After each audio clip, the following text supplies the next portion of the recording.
کی بدتمیزی اور بے ادبی نے کیا ہے رومانہ ثاقب حسین کو دل گرفتار، اسی لیے صباحت بیگم خود اپنے ساتھ لے کر آئی ہیں زاویہ کو رومانہ ثاقب حسین کے بعد معذرت کروانے۔ اور ناول کی آج کی اس قسط کے دوسرے حصے میں آپ رفعت بی کی عصمت بی کے ہاں سے اپنے گھر کی راہ لینا، مگر ساتھ ہی سہیل اور فرخندہ کی جلدی شادی کا اصرار بھی۔ آپ یہ سب جانیں ناول کے آج کی اس قسط میں۔ السلام علیکم۔ معاشرتی اور رومانوی تحریروں اور موضوعات پر مبنی میرے افسانوں، کہانیوں، ناولز کا سلسلہ باغیچہ عشق، جس میں آپ سب سن رہے ہیں میرا پہلا ناول زرد خزاں کی اوٹ سے جھانک رہی ہے بہار شب رود، اور آج آپ اس ناول کی 85ویں قسط سنیں گے۔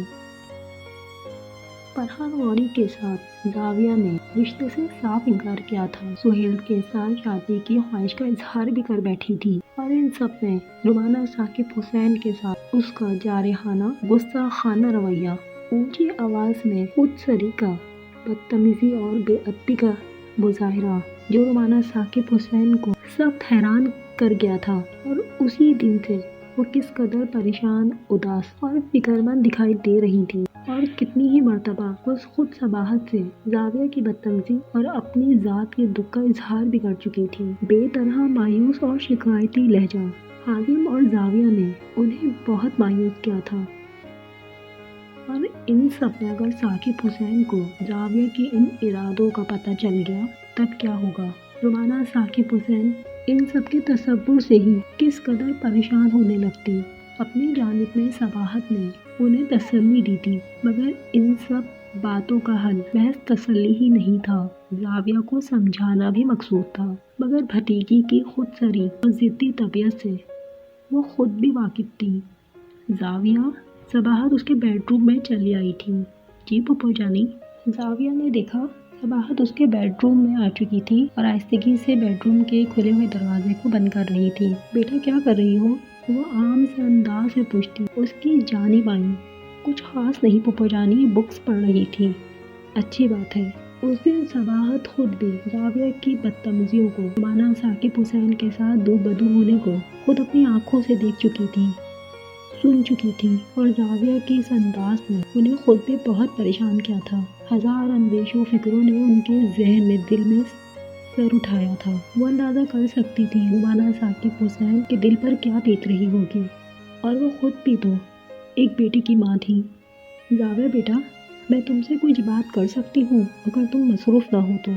وہ بغور اس کی جانب دیکھ رہی تھی۔ پھوپھو جانی، آپ آ جائیں۔ میں کوئی خاص مصروف نہیں، بس یہ بکس پڑھ رہی تھی۔ اور پھوپھو جانی، میں جتنی مصروف ہو جاؤں مگر اپنی پھوپھو جانی کے لیے تو بالکل بھی مصروف نہیں۔ زاویہ نے اپنی کھلی ہوئی بکس کو بند کر کے ایک جانب کیا اور بیڈ سے اٹھتے ان کی جانب بڑھی۔ زاویہ بیٹا، تم میرے ساتھ بھابھی جان کے بیڈ روم تک چلو گی؟ وہ آہستگی سے بولی۔ ممی کے بیڈ روم میں؟ زاویہ چونکی۔ ہاں بیٹا، بھابھی جان کے پاس۔ صباحت بغور اس کی جانب دیکھ رہی تھی۔ پھوپھو جانی، وہ قدر ہی ہچکچائی۔ زاویہ بیٹا، منع نہیں کرنا، صباحت نے منت خواہانہ لہجے میں کہتے اصرار کیا۔ نہیں پھوپھو جانی، میں ممی کے بیڈ روم میں نہیں جاؤں گی۔ زاویہ واپس پلٹتے اپنی جگہ پر بیڈ پر آ کر بیٹھی تھی۔ زاویہ بیٹا، میری بات بھی نہیں سنو گی؟ زاویہ کے اس عمل سے، اس انداز سے وہ اس قدر دکھی ہوئی، تب اس کی جانب بڑھتے بیڈ کے سرے پر بیٹھی۔ زاویہ بیٹا، وہ تمہاری ممی ہے، اور تم اچھی طرح جانتی ہو بھابھی جان تم سے اور حازم سے کس قدر پیار کرتی ہیں۔ بیٹا، 2 دن سے بھابھی جان تم سے ناراض ہیں، تم ان کے بیڈ روم میں چلو اور اپنے اس برتاؤ کی معافی مانگ لو۔ وہ جو بات کہنے آئی تھی، ذرا تامل کیے بغیر اسی طرح اسے کہہ رہی تھی۔ بھابھی جان تم سے بات نہیں کر رہی تو بیٹا تم نے بھی محسوس نہیں کیا، ایسے کیسے چلے گا بیٹا؟ صباحت سخت فکرمند ہو رہی تھی۔ تم چھوٹی سی تھی، کسی چھوٹی سی بات کے لیے بھی روٹھ جاتی تھی، تب بھابھی جان فوراً تمہارے پاس آ جاتی تھی اور کتنے پیار سے تمہیں مناتی تھی۔ بیٹا، اگر آج وہ تم سے ناراض ہے تو زاویہ، کیا تمہارا یہ فرض نہیں بنتا کہ اپنی ماں کو منا لو، سوری کر لو؟ صباحت اپنی بات کو کہتے، اسے سمجھاتے اس کی جانب اسی طرح متوجہ دیکھ رہی تھی۔ زاویہ چپ تھی، ان کی بات کو سن رہی تھی۔ بس بیٹا زاویہ، تم ابھی میرے ساتھ چلو اور بھابھی جان سے رویے کی معافی مانگو۔ بیٹا تم انہیں مناؤ، وہ تم سے جس قدر ناراض ہیں اسی قدر دکھی بھی ہیں۔ زاویہ بیٹا تم ان کی اولاد ہو اور وہ ماں ہے تمہاری، اور کوئی بھی والدین اپنی اولاد کو کبھی بھی اس بات کی اجازت نہیں دیں گے کہ اولاد ان کی عزت احترام میں بے ادبی بھی کریں۔ ان کی بات کو سنتے زاویہ ذرا سا ہچکچائی تھی۔ بیٹا میں تمہیں لینے آئی ہوں، میرے ساتھ چلو۔ صباحت کے کہنے کا سمجھانے کا قدرے اثر ہوا تھا۔ چند لمحے خاموشی ہوئی۔ صباحت اپنی بات کو مکمل کر چکی تھی اور اب اس کی جانب دیکھ رہی تھی، مگر پھر وہ اٹھ گئی تھی اور نہ صرف بیڈ سے اٹھ کر کھڑی ہو گئی تھی بلکہ اب پپو جانی کے ساتھ ممی کے بیڈ روم میں اپنی اس دن کی بدتمیزی کے لیے ایکسکیوز کرنے بھی جا رہی تھی۔ صباحت نے اس کا ہاتھ پکڑا ہوا تھا۔ زاویہ بیٹا، بھابی جان کے گلے لگ جانا، اپنے اس دن کے رویے پر معذرت کر لینا، اور بیٹا وعدہ کرنا کبھی بھی والدین سے اس طرح دوبارہ برتاؤ نہیں کروں گی۔ بیٹا والدین اپنی اولاد کو زندگی سے جڑی ہوئی ہر ضرورت، ہر خوشی کا احساس دیتے ہیں، خواہشات کا خیال رکھتے ہیں، اور ان سب کے بدلے وہ اپنی اولاد کی فرمانبرداری اور اطاعت گزاری کا مان اپنی اولاد سے رکھتے ہیں۔ اولاد کا فرض ہے کہ ہر حال میں اپنے والدین کی عزت کرے اور والدین کے احترام میں ہرگز کوئی کمی نہیں رکھے، ہرگز بے ادبی نہیں کرے۔ وہ زاویہ کے ساتھ بھابی جان کے بیڈ روم کی جانب بڑھ رہی تھی، اپنے شفیق اور نرم لہجے میں اسے سمجھاتے، اور وہ ان کی بات کو سن رہی تھی، سر کو ہلا رہی تھی۔ زاویہ بیٹا تم میری بات کو سمجھ رہی ہو نا؟ ذرا دیر کو رک کر انہوں نے تصحیح چاہی تھی۔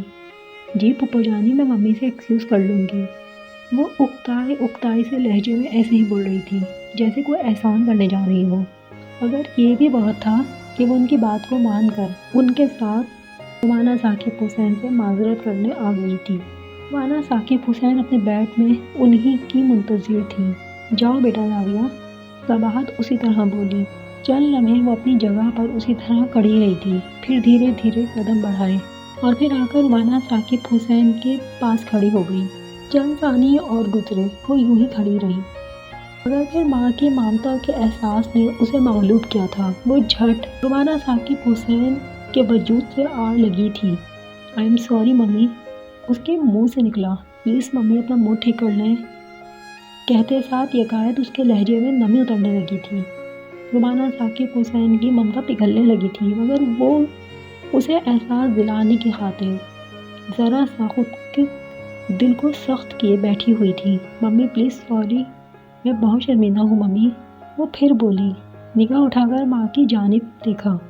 زاویہ اگر تم شرمندہ ہوتی تو فوراً کیوں نہ دوڑے دوڑے میرے پاس آ گئی؟ انہوں نے اپنے دل کو تھوڑا سخت کیا تھا۔ ممی میں آپ کے پاس آنا چاہتی تھی، مگر ممی میری ہمت ہی نہیں ہو رہی تھی۔ ممی میں آپ سے اور ڈیڈی سے بہت پیار کرتی ہوں، پلیز ممی مجھے معاف کر دیں۔ وہ ان کی گود میں سر رکھ کر بیٹھی اسی طرح کہہ رہی تھی۔ تب رومانہ ثاقب حسین نے اپنے ہاتھ اس کے سنہرے گھنگھرانے بالوں پر رکھا۔ ٹھیک ہے زاویہ بیٹا، میں تم سے ناراض نہیں ہوں۔ وہ اس کے کھلے بکھرے گھنگھرانے سنہری بالوں کو اپنی شفقت لیے ہاتھوں سے سنوارنے لگی۔ سچ ممی آپ ناراض نہیں ہیں نا؟ وہ یقین چاہ رہی تھی۔ ہاں مائی سویٹ ہارٹ، میں تم سے ناراض نہیں ہوں۔ انہوں نے مسکراتے انداز میں سر کو ہلایا تھا۔ اب میں تم سے ناراض نہیں ہوں، انہوں نے پھر دہرایا۔ ممی میں آپ سب کے لیے اچھی سی چائے بنا کر لاتی ہوں۔ زاویہ خوشی سے اٹھی۔ پپو جانی اب چائے پئیں گی نا؟ پیروں میں سلیپر پھنسائے وہ اسی طرح رف سے ہولیے میں بکھرے بالوں میں ان کے سامنے کھڑی تھی۔ میں کیوں نہیں پیوں گی، میری بیٹی اتنے پیار سے چائے بنا کر ہمیں پلائے گی تو ضرور پیوں گی۔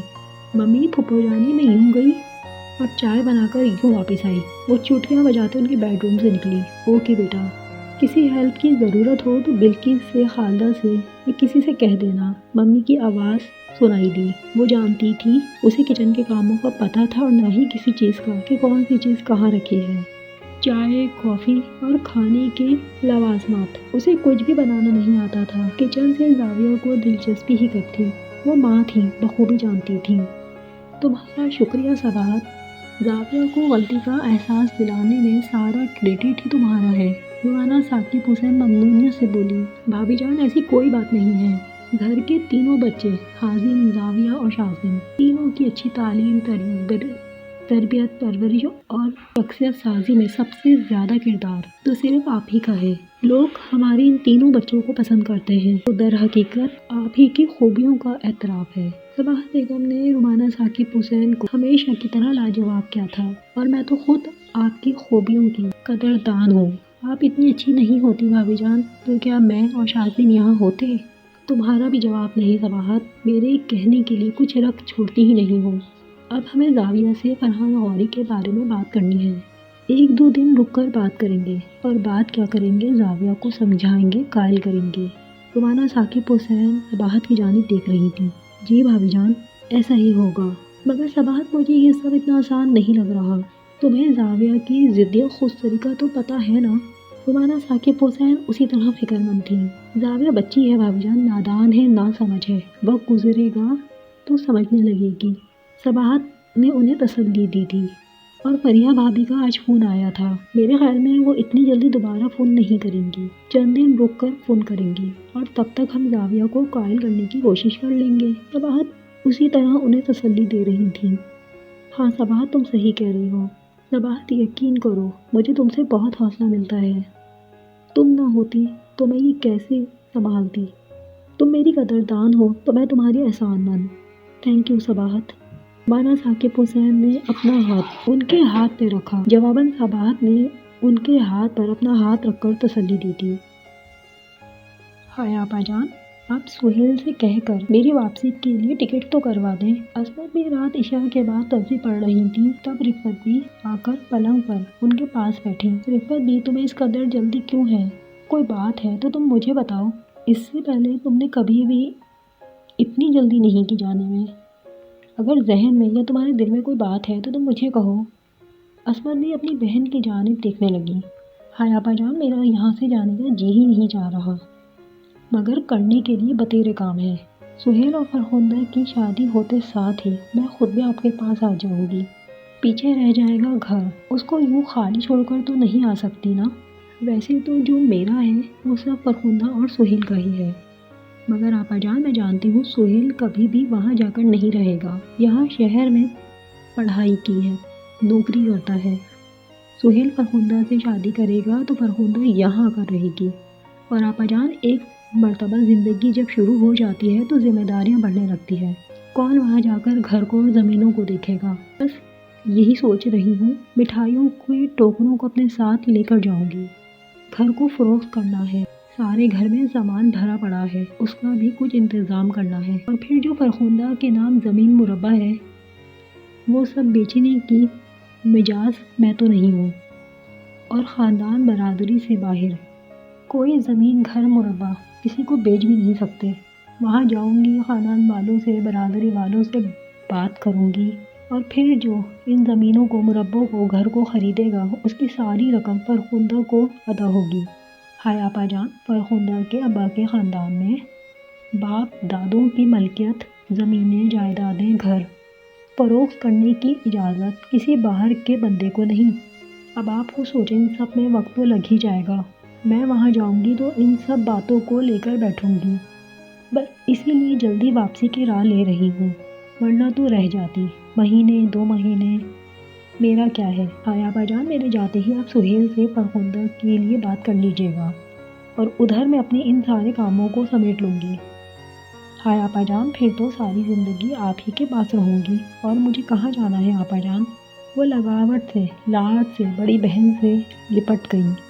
رفت بھی، میری خوشیاں بھی تجھے لگیں، میں تو دن دن گنتی رہتی ہوں کب انتظار ختم ہو اور میری بہن میرے پاس آئی۔ میں نے تو اپنی ساری خوشیاں انہی دنوں کے لیے جمع کر کے رکھی ہوئی ہیں۔ عصمت بھی آپ دیدہ ہونے لگی تھی۔ ٹھیک ہے رفت بھی، تو یہ سب کچھ سوچ رہی ہے تو جیسی تیری خوشی، میں سہیل سے کہہ کر تیری واپسی کے ٹکٹ منگوائی دیتی ہوں۔